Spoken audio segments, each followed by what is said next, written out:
Bueno, mañana, como saben ustedes, mañana 23 de julio arrancan de manera ya oficial, aunque ha habido pruebas, los Juegos Olímpicos de Tokio 2021.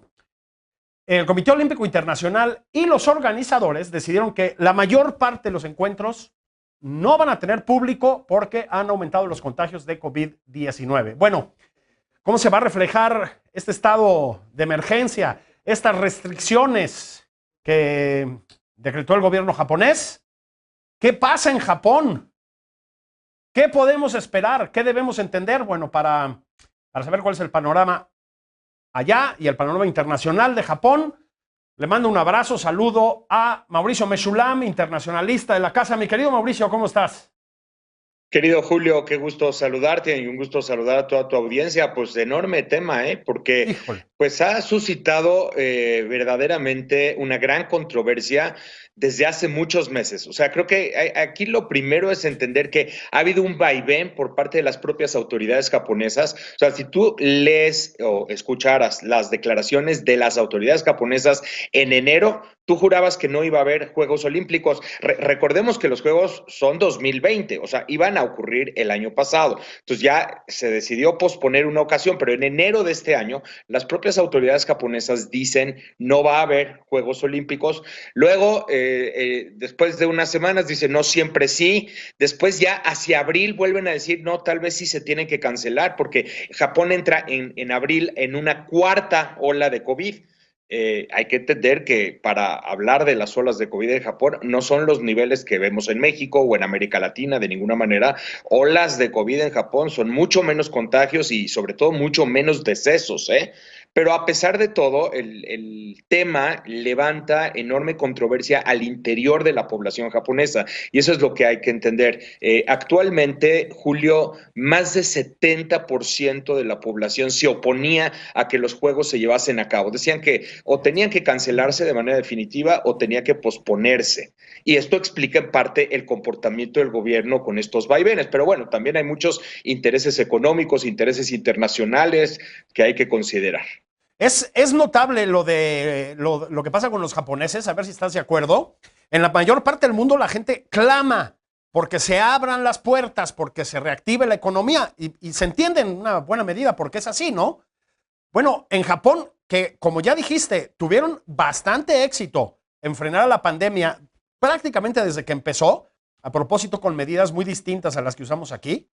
Bueno, la gente dice que no pase eso. A ver, los Juegos Olímpicos, Mauricio, activan muchísimo la economía en las ciudades, ¿no?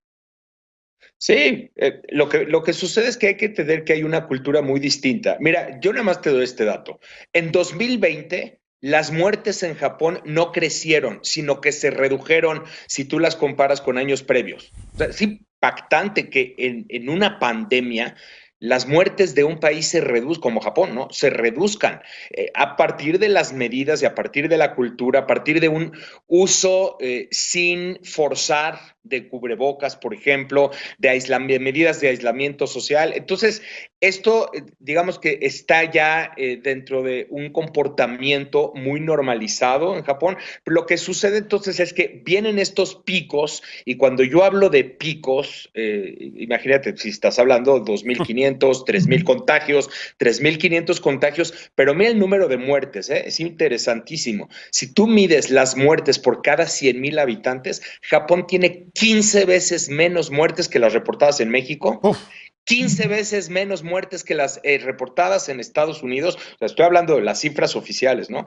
15 veces menos muertes que las reportadas en Reino Unido. O sea, estás hablando de una pandemia muy contenida y a pesar de ello, la gente dice, bueno, lo que sucede con los Juegos Olímpicos es que va a impulsar el número de turistas, era lo que se creía en abril, en mayo, ¿no? Que se iba a impulsar el número de turistas y el número de aglomeraciones y no querían eso. Entonces, bueno, se toman estas medidas de que no pueden llegar turistas a Japón.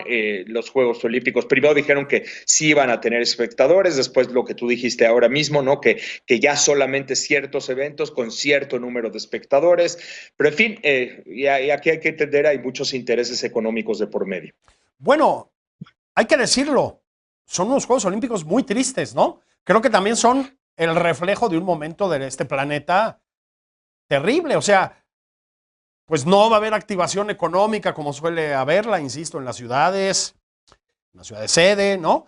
Pero además, yo creo que es la cobertura de Juegos Olímpicos más pesada que van a tener los colegas. Hicieron una verdadera cápsula, los atletas, los periodistas, etcétera, etcétera. Bueno, no pueden dar un paso fuera de la sede. Y aquí yo creo, Julio, hay que entender un tema interno y un tema internacional.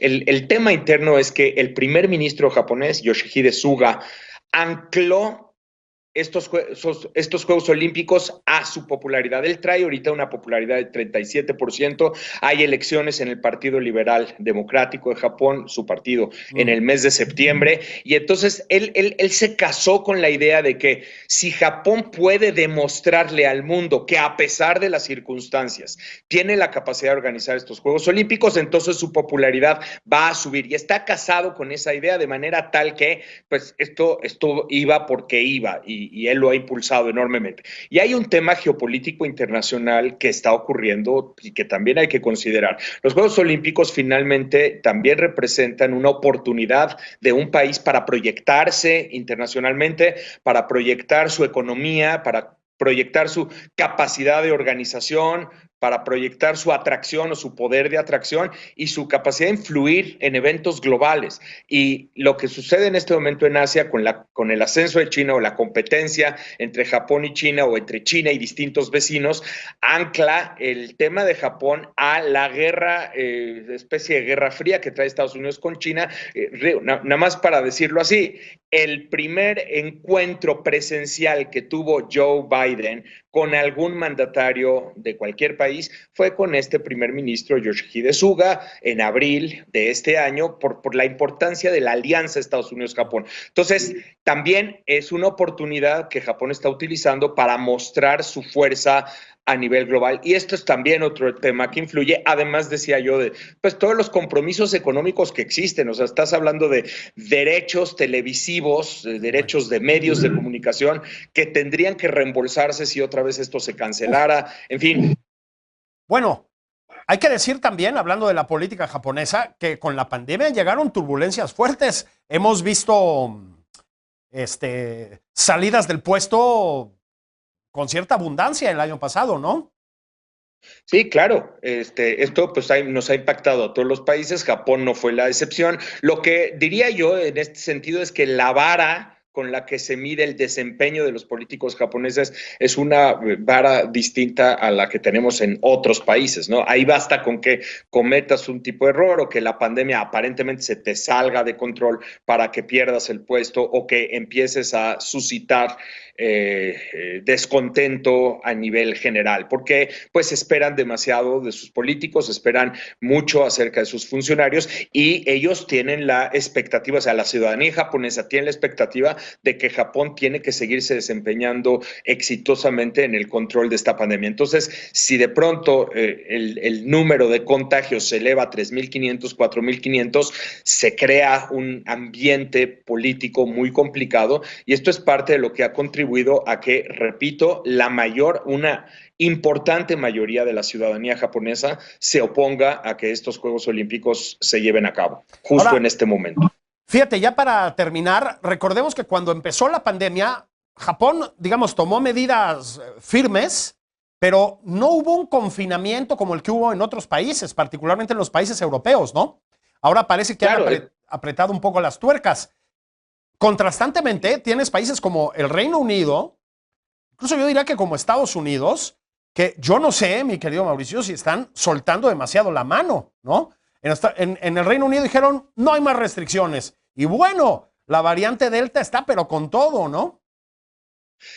Sí, o sea, mira, eso obedece en parte a que gracias al número tan importante de vacunación que ha existido en Reino Unido, se ha calculado que las hospitalizaciones y los decesos no levantan la misma preocupación que el número de contagios que existen.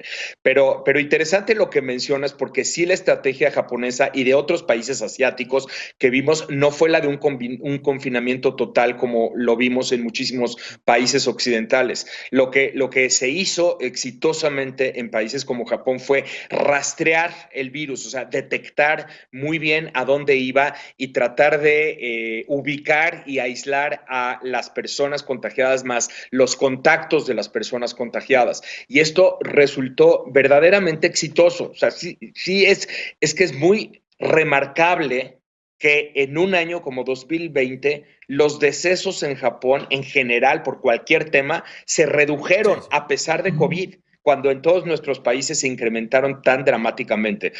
Y claro, eso hace que en este momento la ciudadanía japonesa pues tenga ese nivel de exigencia si quieren seguir en esos números, no quieren perder este buen desempeño de la gestión de la pandemia. Pues mil gracias, Mauricio, un abrazote hasta allá. Un abrazo, muchísimas gracias, hasta pronto. Muchas gracias.